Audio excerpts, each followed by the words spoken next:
Hello everyone, ಕನ್ನಡದಲ್ಲಿ the Hindu ದಿನಪತ್ರಿಕೆಯ ಸುದ್ದಿ ವಿಶ್ಲೇಷಣೆಗೆ ತಮ್ಮೆಲ್ಲರಿಗೂ ಸ್ವಾಗತ. ನಾವಿವತ್ತು 6 ಫೆಬ್ರವರಿ 2025ನ ದ ಹಿಂದೂ ದಿನಪತ್ರಿಕೆಯ ಸುದ್ದಿ ವಿಶ್ಲೇಷಣೆನ ಮಾಡಲಿದ್ದೇವೆ.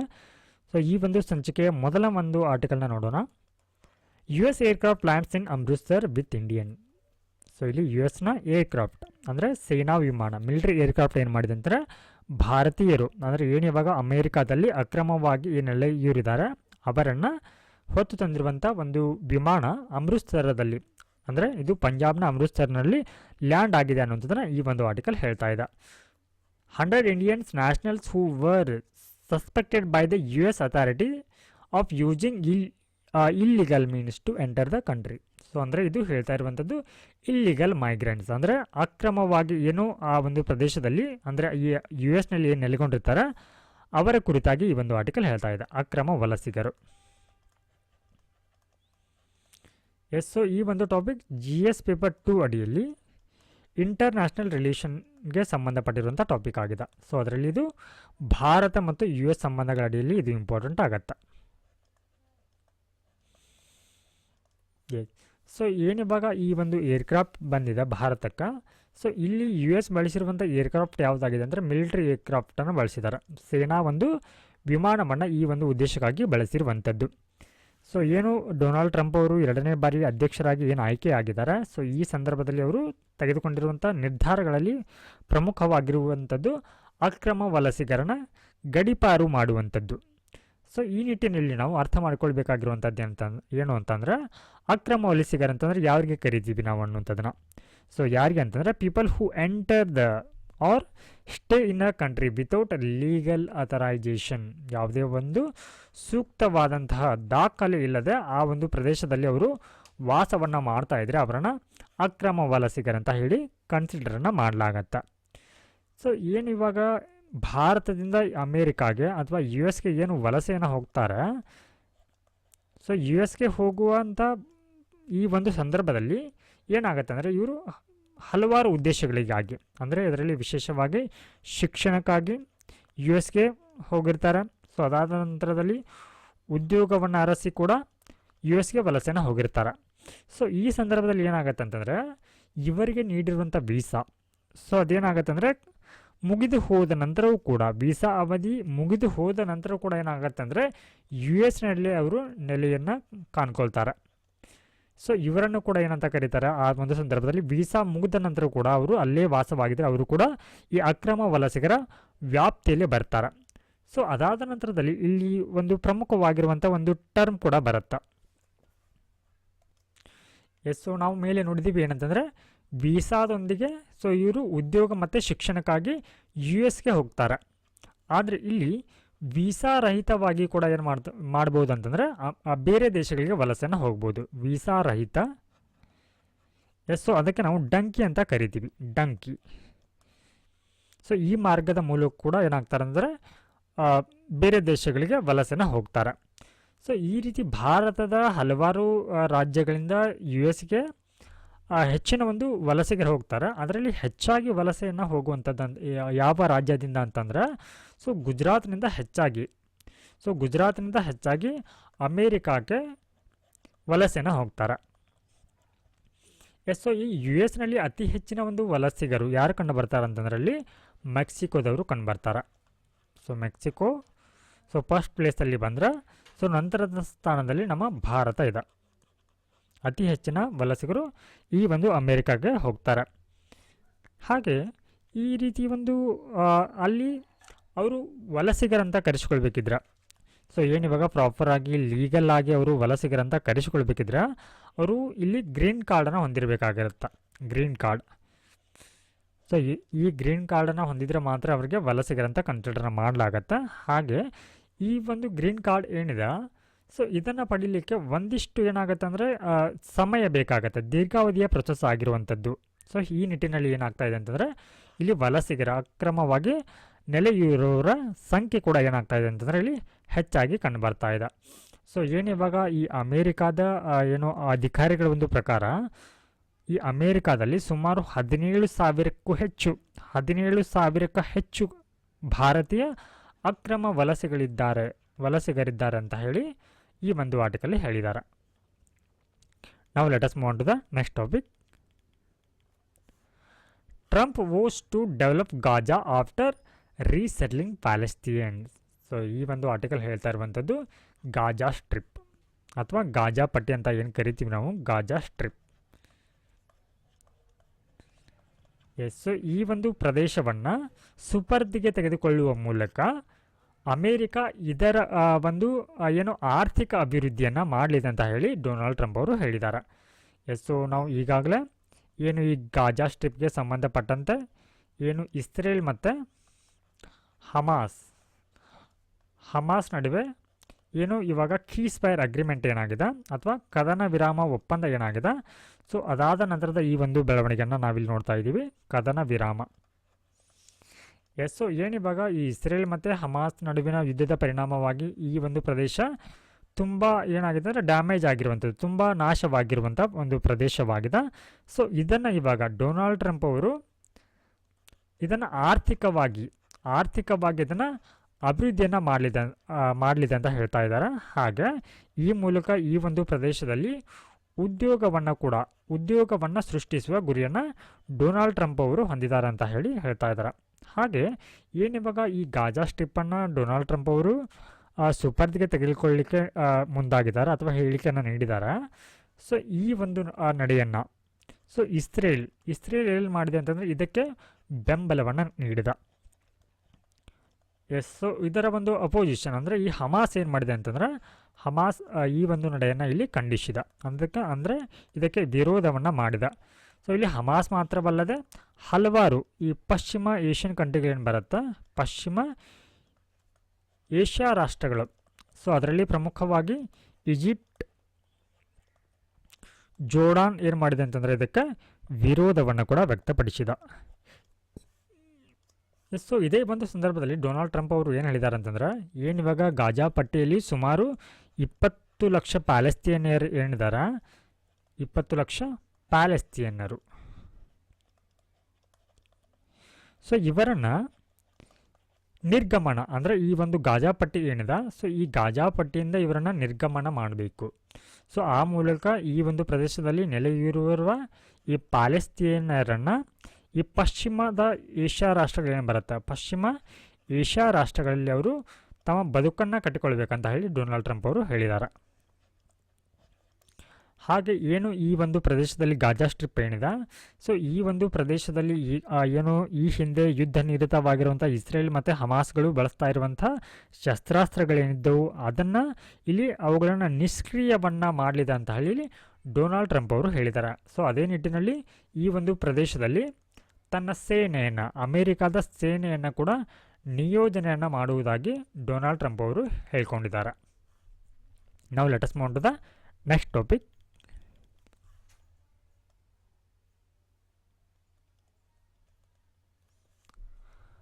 Kaveri 2.0 resumes registration activity after DDoS attack.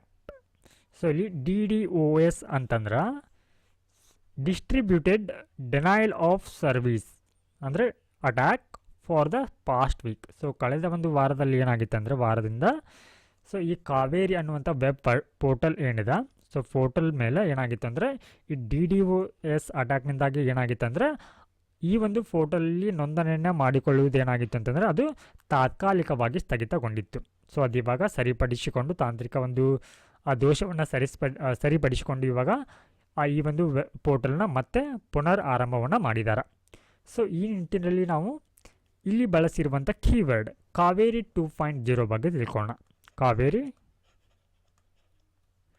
2.0 so ಈ ಒಂದು ಟಾಪಿಕ್ GS ಪೇಪರ್ 2 ಅಡಿಯಲ್ಲಿ ಗವರ್ನೆನ್ಸ್ ಅಂತ ಬರುತ್ತೆ. ಸೊ ಅದರಲ್ಲಿ ನಾವು ಗವರ್ನೆನ್ಸ್ ಆಡಳಿತದ ಬಗ್ಗೆ ಸ್ಟಡಿಯನ್ನು ಮಾಡ್ತೀವಿ. ಸೊ ಅದರ ಅಡಿಯಲ್ಲಿ ಇದು ಇಂಪಾರ್ಟೆಂಟ್ ಆಗುತ್ತೆ, ಆಡಳಿತ. ಸೊ ಈ ಕಾವೇರಿ 2.0 ಅನ್ನುವಂಥದ್ದು ಒಂದು ವೆಬ್ ಬೇಸ್ಡ್ ಅಪ್ಲಿಕೇಶನ್ ಆಗಿದೆ. ಹಾಗಿದ್ರೆ ಇದು ಯೂಸರ್ಗೆ ಯಾವ ರೀತಿ ಸಹಾಯ ಆಗುತ್ತೆ ಅಂದರೆ ಬಳಕೆದಾರರಿಗೆ ಸೊ ಇದರಲ್ಲಿ ಅವರು ತಮ್ಮ ಒಂದು ಆಸ್ತಿ ಏನಿರುತ್ತೆ, ಆಸ್ತಿಗೆ ಸಂಬಂಧಪಟ್ಟಂತೆ, ಹಾಗೆ ತಮ್ಮ ಭೂಮಿ ಮತ್ತು ಇದಕ್ಕೆ ಸಂಬಂಧಪಟ್ಟಂತೆ ದಾಖಲೆಗಳೇನಿರುತ್ತೆ ಸೊ ಅವುಗಳನ್ನು ಇಲ್ಲಿ ರಿಜಿಸ್ಟ್ರೇಷನ್ ಮಾಡಲಿಕ್ಕೆ ಅಂದರೆ ನೋಂದಣಿಯನ್ನು ಮಾಡಲಿಕ್ಕೆ ಸೊ ಇವರು ಪ್ರತ್ಯೇಕವಾಗಿ ಸೊ ಈ ಆಸ್ತಿ ಭೂಮಿ ಮತ್ತು ಹಲವಾರು ಇದಕ್ಕೆ ಸಂಬಂಧಪಟ್ಟಂಥ ದಾಖಲೆಗಳೇನಿರುತ್ತೆ ಸೊ ಇವುಗಳನ್ನ ನೋಂದಣಿಯನ್ನು ಮಾಡಲಿಕ್ಕೆ ಅವರು ಈ ಸಬ್ ರಿಜಿಸ್ಟ್ರಾರ್ ಆಫೀಸ್ ಅಂತ ಬರುತ್ತೆ, ಸಬ್ ರಿಜಿಸ್ಟ್ರಾರ್ ಆಫೀಸ್. ಸೊ ಇದಕ್ಕೆ ಹೋಗೋ ಬದಲು ಸೊ ಈ ಒಂದು ಆಫೀಸ್ಗೆ ಹೋಗೋ ಬದಲು ಏನು ಮಾಡ್ಬೋದು ಅಂತಂದರೆ ಅವರು ನೇರವಾಗಿ ಈ ಕಾವೇರಿ 2.0 ಪೋರ್ಟಲ್ ಏನಿದೆ ಅದರಲ್ಲಿ ಇವುಗಳನ್ನ ಅಪ್ಲೋಡನ್ನು ಮಾಡ್ಬೋದು.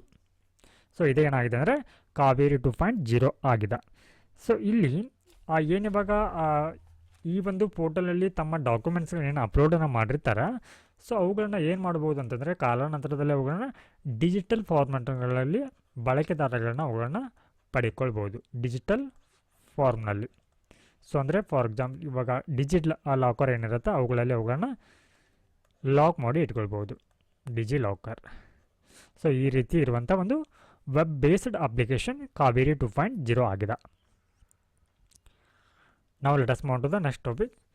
6 states pass 15-point resolution against UGC's new draft regulation.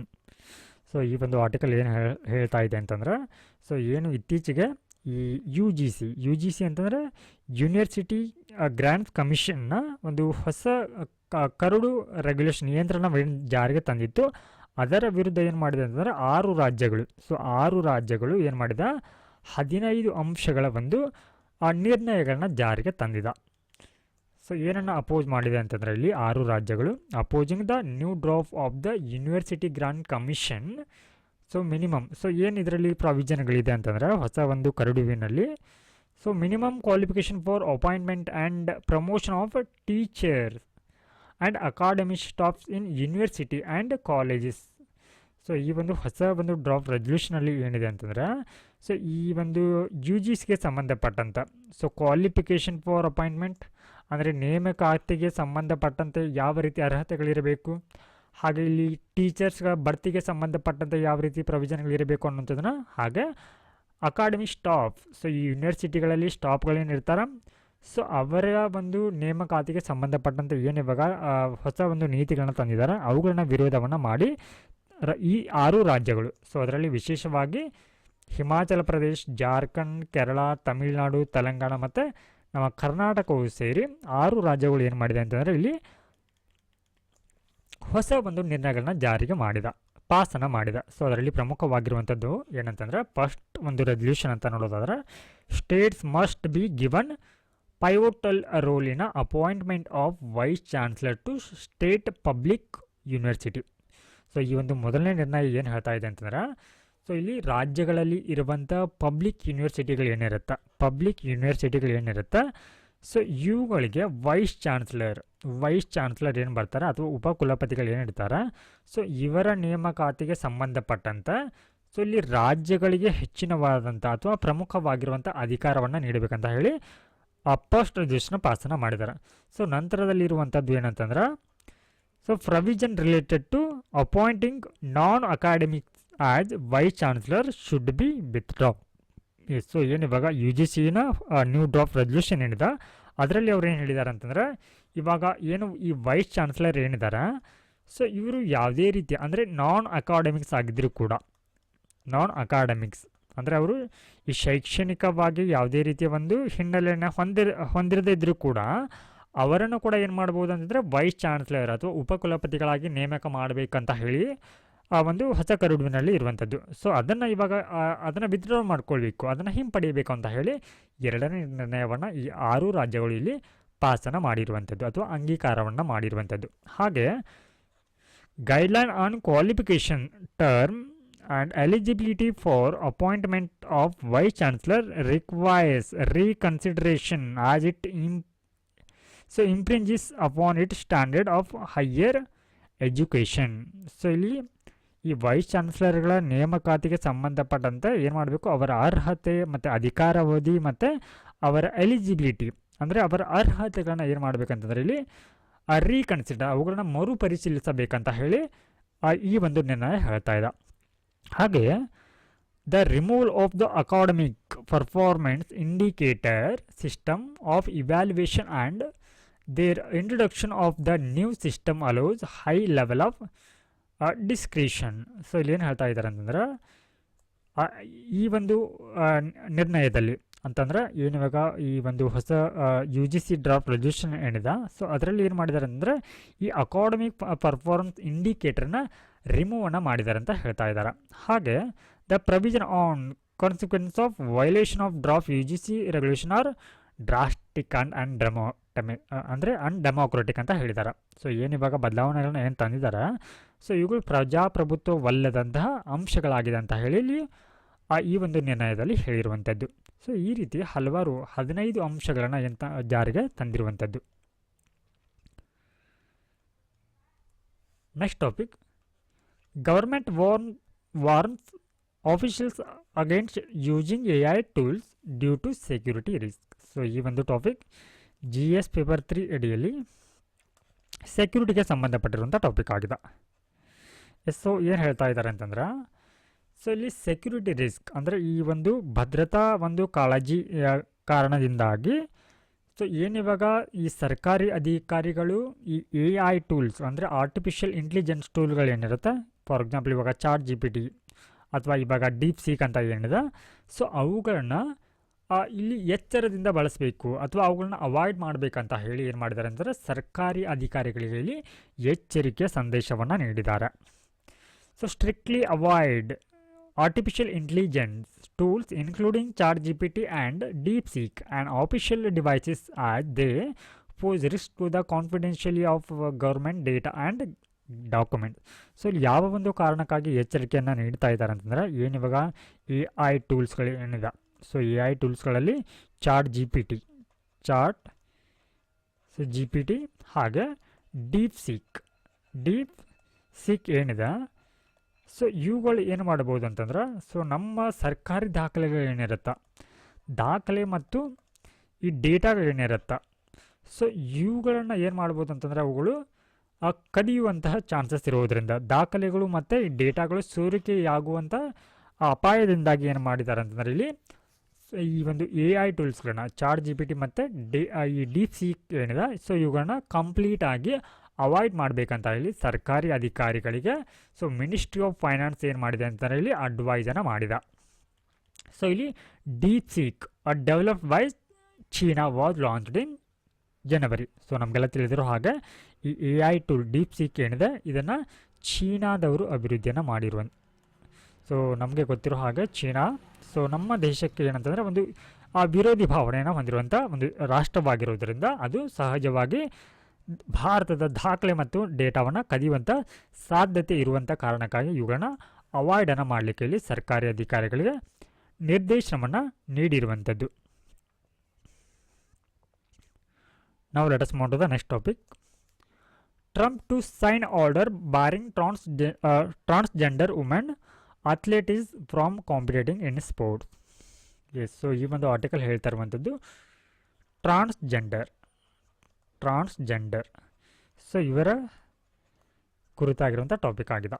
So ಏನಾಗಿದೆ ಅಂತಂದರೆ ಈ ಅಮೇರಿಕಾದಲ್ಲಿ ಡೊನಾಲ್ಡ್ ಟ್ರಂಪ್ ಅವರು ಈ ಸ್ಪೋರ್ಟ್ಸ್ಗಳಲ್ಲಿ ಅಂದರೆ ಕ್ರೀಡೆಗಳಲ್ಲಿ ಈ ಟ್ರಾನ್ಸ್ಜೆಂಡರ್ ಏನಿರ್ತಾರೆ ಅಥವಾ ತೃತೀಯ ಲಿಂಗಿಗಳು ಏನಿರ್ತಾರೆ, ಸೊ ಇವುಗಳು Trump to sign order barring transgender women athletics from the competing exam ಅಂದರೆ ಇವರು ಸ್ಪೋರ್ಟ್ಗಳಲ್ಲಿ ಅಂದರೆ ಕ್ರೀಡೆಗಳಲ್ಲಿ ಇವರು ಭಾಗವಹಿಸುವಿಕೆಯನ್ನು ನಿಷೇಧ ಮಾಡುವಂಥ ಒಂದು ಆರ್ಡರಿಗೆ ಅಥವಾ ಆದೇಶಕ್ಕೆ ಏನು ಮಾಡಿದ್ದಾರೆ ಅಂದರೆ ಡೊನಾಲ್ಡ್ ಟ್ರಂಪ್ ಅವರು ಸಹಿಯನ್ನು ಹಾಕಿರುವಂಥದ್ದು. ಸೊ ಈ ನಿಟ್ಟಿನಲ್ಲಿ ಈ ಒಂದು ಟಾಪಿಕ್ನ ನಾವು ಮೇನ್ಸ್ಗೆ ಸಂಬಂಧಪಟ್ಟಂತೆ ಏನಿವಾಗ ಈ ಟ್ರಾನ್ಸ್ಜೆಂಡರ್ ಏನಿರ್ತಾರೆ ಅಥವಾ ತೃತೀಯ ಲಿಂಗಿಗಳು ಏನಿರ್ತಾರೆ, ಸೊ ಇವರು ಯಾವ ರೀತಿಯ ಒಂದು ಸಮಸ್ಯೆಗಳನ್ನ ಫೇಸ್ ಮಾಡ್ತಾ ಇದ್ದಾರೆ ಅನ್ನುವಂಥದ್ದನ್ನ ಸಂದರ್ಭದಲ್ಲಿ ಇದನ್ನು ನಾವು ಉದಾಹರಣೆಗಳಾಗಿ ಬಳಸಿಕೊಳ್ಬೋದು.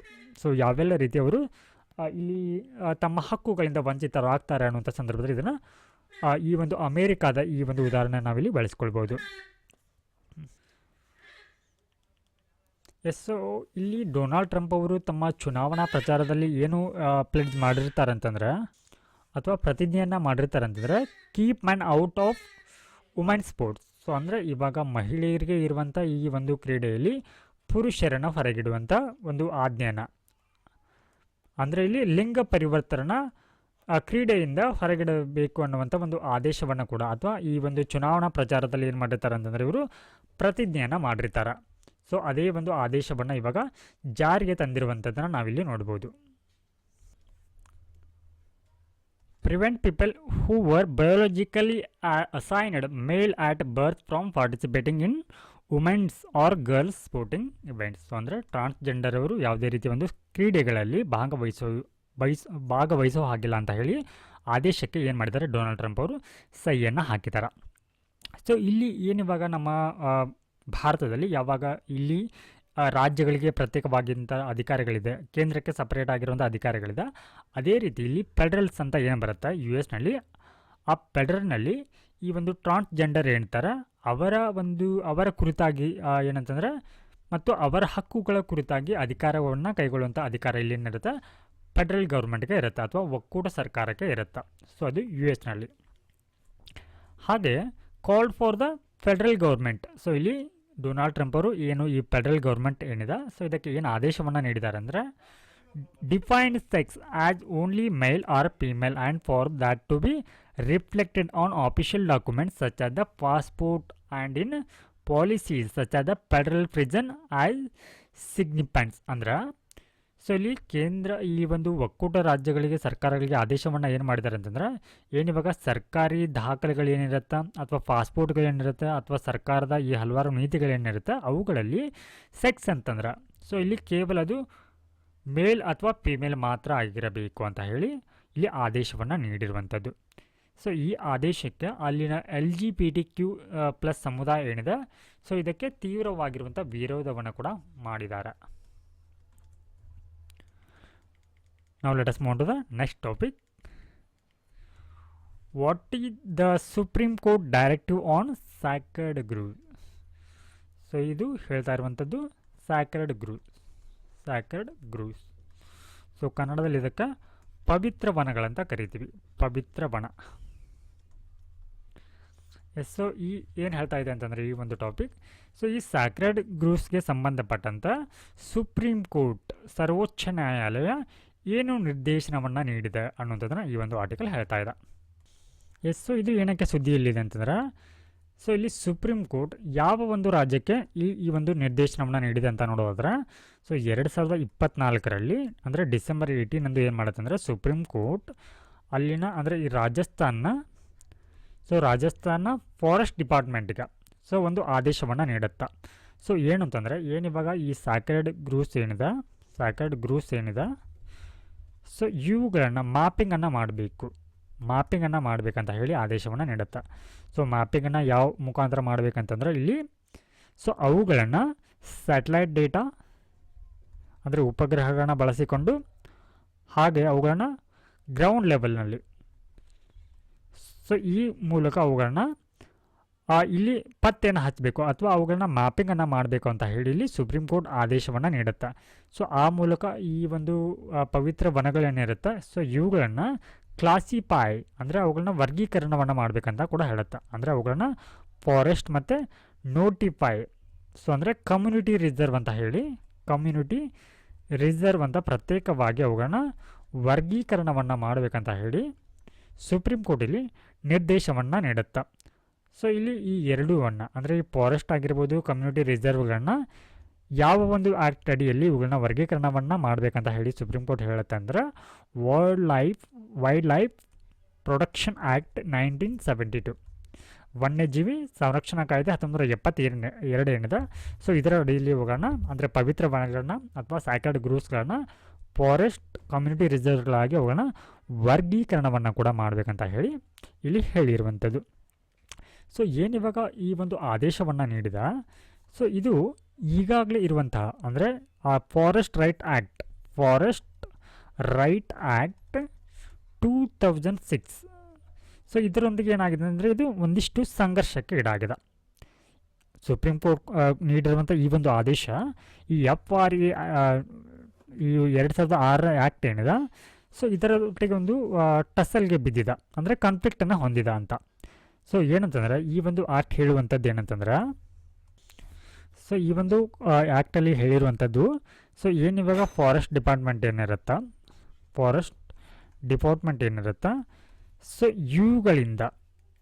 ಇವುಗಳಿಂದ ಸೊ ಗ್ರಾಮ ಸಭೆಗಳಂತ ಬರುತ್ತೆ, ಗ್ರಾಮ ಸಭಾ. ಸೊ ಫಾರೆಸ್ಟ್ ಡಿಪಾರ್ಟ್ಮೆಂಟ್ನಿಂದ ಸೊ ಇಲ್ಲಿ ಹಲವಾರು ಫಾರೆಸ್ಟ್ ರೈಟ್ ಏನಿರುತ್ತೆ ಅಂದರೆ ಕಸ್ಟಮರಿ ರೈಟ್ಸ್ ಅಂದರೆ ಸಾಂಪ್ರದಾಯಿಕ ಹಕ್ಕುಗಳೇನಿರುತ್ತೆ, ಸೊ ಈ ಹಕ್ಕುಗಳನ್ನ ಫಾರೆಸ್ಟ್ ಡಿಪಾರ್ಟ್ಮೆಂಟಿಂದ ಗ್ರಾಮ ಸಭೆಗೆ ವರ್ಗಾವಣೆಯನ್ನು ಮಾಡಬೇಕಂತ ಹೇಳಿ ಈ ಒಂದು ಕಾಯ್ದೆ ಹೇಳುತ್ತೆ.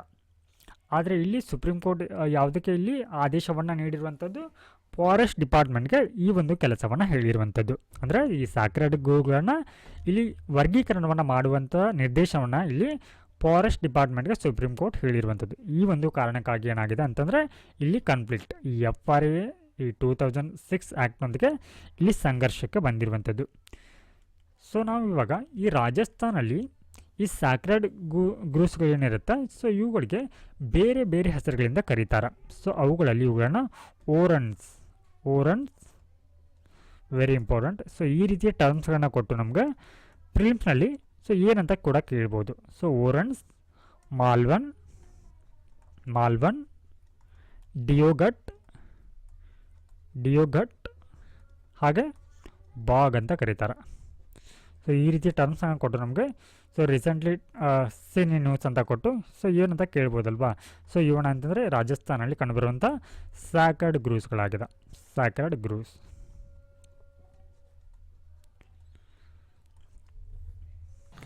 ಹಾಗೆ ಇದೇ ಒಂದು ಸಂದರ್ಭದಲ್ಲಿ ಸುಪ್ರೀಂ ಕೋರ್ಟ್ ಏನು ಮಾಡಿದೆ ಅಂತಂದ್ರೆ ಈ ಫಾರೆಸ್ಟ್ ಆಫ್ ಲ್ಯಾಂಡ್ ಅಥವಾ ಫಾರೆಸ್ಟ್ ಲ್ಯಾಂಡ್ ಅಂತಂದರೆ ಏನು ಅನ್ನೋದಕ್ಕೆ ಒಂದು ವ್ಯಾಖ್ಯಾನವನ್ನು ಕೂಡ ನೀಡಿದ.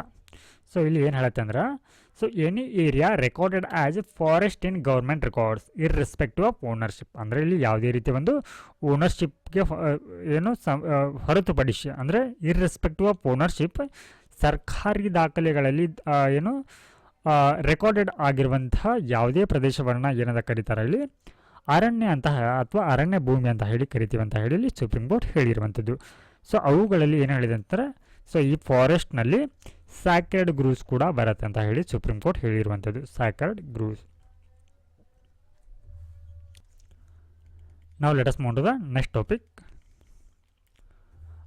ಅ green signal for India to assert its health leadership.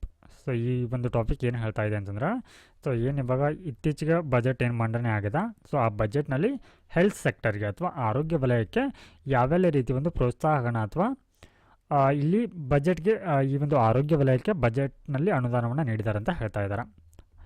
S, so ಏನು ಇವಾಗ ಈ 2025-26ನೇ ಸಾಲಿನ ಬಜೆಟ್ ಏನು ಮಂಡನೆ ಆಗಿದೆ, ಸೊ ಈ ಇದರಲ್ಲಿ ಬಜೆಟ್ನಲ್ಲಿ ಈ ಆರೋಗ್ಯ ವಲಯಕ್ಕೆ ಒಂದು ಹೆಚ್ಚಿನ ಒಂದು ಅನುದಾನವನ್ನು ನೀಡಿರುವಂಥದ್ದು.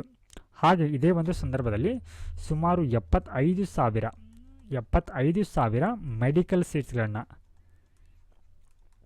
ಮೆಡಿಕಲ್ ಸೀಟ್ಸ್ಗಳನ್ನು ಕೂಡ ಇಲ್ಲಿ ಮುಂದಿನ 5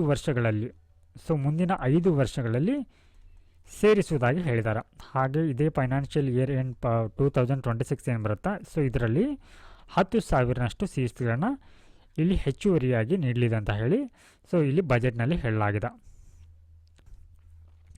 ಹಾಗೆ ಈ ಒಂದು ಬಜೆಟ್ನಲ್ಲಿ ಆರೋಗ್ಯಕ್ಕೆ ಸಂಬಂಧಪಟ್ಟಂತೆ 2 ಇನಿಷಿಯೇಟಿವ್ ಕೂಡ ಇಲ್ಲಿ ಮೆನ್ಷನ್ನ ಮಾಡಿದ್ದಾರೆ. ಹೀಲ್ ಇನ್ ಇಂಡಿಯಾ ಅಂತ ಹೇಳಿ, ಹೀಲ್ ಇನ್ ಇಂಡಿಯಾ. ಸೊ ನಂತರದಲ್ಲಿ ಹೀಲ್ ಬೈ ಇಂಡಿಯಾ ಅಂತ, ಹೀಲ್ ಬೈ ಇಂಡಿಯಾ. ಹಾಗಿದ್ರೆ ಈ 2 ಇನಿಷಿಯೇಟಿವ್ನ ಉದ್ದೇಶ ಏನಾಗಿದೆ ಅಂತಂದ್ರೆ, ಸೊ ಈ 2 ಇನಿಷಿಯೇಟಿವ್ನ ಉದ್ದೇಶ ಏನಂತಂದರೆ aims to establish India as a global health care destination. ಭಾರತವನ್ನು ಗ್ಲೋಬಲ್ ಕೇರ್ ಡೆಸ್ಟಿನೇಷನ್ನ ಗ್ಲೋಬಲ್ ಹಬ್ ಅನ್ನಾಗಿ ಮಾಡುವಂಥ ಉದ್ದೇಶವನ್ನು ಈ ಒಂದು ಇನಿಷಿಯೇಟಿವ್ ಹೊಂದಿದೆ. ಹಾಗೆ ಏನು ಇವಾಗ ಈ ಹಾಸ್ಪಿಟಲ್ ಇನ್ಫ್ರಾಸ್ಟ್ರಕ್ಚರ್ ಏನು ಬರುತ್ತೆ ಅವುಗಳನ್ನ ಇಂಪ್ರೂವ್ ಮಾಡೋದಾಗಿರ್ಬೋದು, ಹಾಗೆ ಸ್ಟ್ರಾಂಗ್ ಪಬ್ಲಿಕ್ ಪಾರ್ಟ್ನರ್ಶಿಪ್ಪನ್ನು ಅಟ್ರಾಕ್ಟನ್ನು ಮಾಡುವಂಥ ಉದ್ದೇಶವನ್ನು, ಹಾಗೆ ಏನು ಇವಾಗ ಇಂಟರ್ನ್ಯಾಷನಲ್ ಪೇಷಂಟ್ಸ್ ಏನಿರ್ತಾರೆ ಸೊ ಅವರನ್ನು ಕೂಡ ಇಲ್ಲಿ ಅಟ್ರಾಕ್ಟ್ ಮಾಡುವಂಥ ಉದ್ದೇಶವನ್ನು ಸೊ ಈ 2 ಇನಿಷಿಯೇಟಿವ್ ಇಲ್ಲಿ ಹೊಂದಿರುವಂಥದ್ದು. ಹಾಗೆ ಇಲ್ಲಿ ಮೆನ್ಷನ್ ಆಗಿರುವಂಥದ್ದು ಏನಿವಾಗ ಈ ಒಂದು ಆರೋಗ್ಯ ವಲಯದಲ್ಲಿ ಕಂಡುಬರುವಂಥ ಸಿಬ್ಬಂದಿಗಳೇನಿರ್ತಾರೆ ಸೊ ಇವರ ಒಂದು ಸಿಬ್ಬಂದಿಗಳ ಕೊರತೆ ಆಗಬಾರ್ದು ಅಂತ ಹೇಳಿ ಏನು ಮಾಡ್ತಾ ಇದ್ದಾರೆ ಅಂದರೆ ಇಲ್ಲಿ ಈ ಆರೋಗ್ಯ ಕ್ಷೇತ್ರಗಳಲ್ಲಿ ಹೆಚ್ಚಿನ ಒಂದು ವೈದ್ಯರ ನಿಯೋಜನೆಯನ್ನು, ಹಾಗೆ ಇಲ್ಲಿ ನರ್ಸ್ಗಳೇನಿರ್ತಾರೆ ಸೊ ನರ್ಸ್ಗಳ ನಿಯೋಜನೆಯನ್ನು ಮಾಡುವುದಾಗಿ ಕೂಡ ಇಲ್ಲಿ ಹೇಳಿದ್ದಾರೆ. ಹಾಗೆ ಇದೇ ಒಂದು ಸಂದರ್ಭದಲ್ಲಿ ನಾನ್ ಕಮ್ಯುನಿಕೇಬಲ್ ಡಿಸೀಸಸ್ ಏನಿರುತ್ತೆ ಅವುಗಳತ್ತ ಕೂಡ ಗಮನವನ್ನು ಹರಿಸುವುದಾಗಿ ಈ ಒಂದು ಬಜೆಟ್ನಲ್ಲಿ ಹೇಳಿದ್ದಾರೆ. ಹಾಗೆ ಈ ಹೆಲ್ತ್ ಸೆಕ್ಟರ್ನಲ್ಲಿ ಆರ್ಟಿಫಿಷಿಯಲ್ ಒಂದು ಟೂಲ್ಸ್ಗಳನ್ನ ಕೂಡ AI ಟೂಲ್ಸ್ಗಳನ್ನು ಕೂಡ ಬಳಕೆಯನ್ನು ಮಾಡಿಕೊಳ್ಳುವುದರ ಕುರಿತು ಈ ಒಂದು ಆರ್ಟಿಕಲಲ್ಲಿ ಹೇಳಿರುವಂಥದ್ದು. ಸೊ ಇದಾಗಿತ್ತು ಇವತ್ತಿನ ದ ಹಿಂದೂ ದಿನಪತ್ರಿಕೆಯ ಸುದ್ದಿ ವಿಶ್ಲೇಷಣೆ. ನಮಸ್ಕಾರ.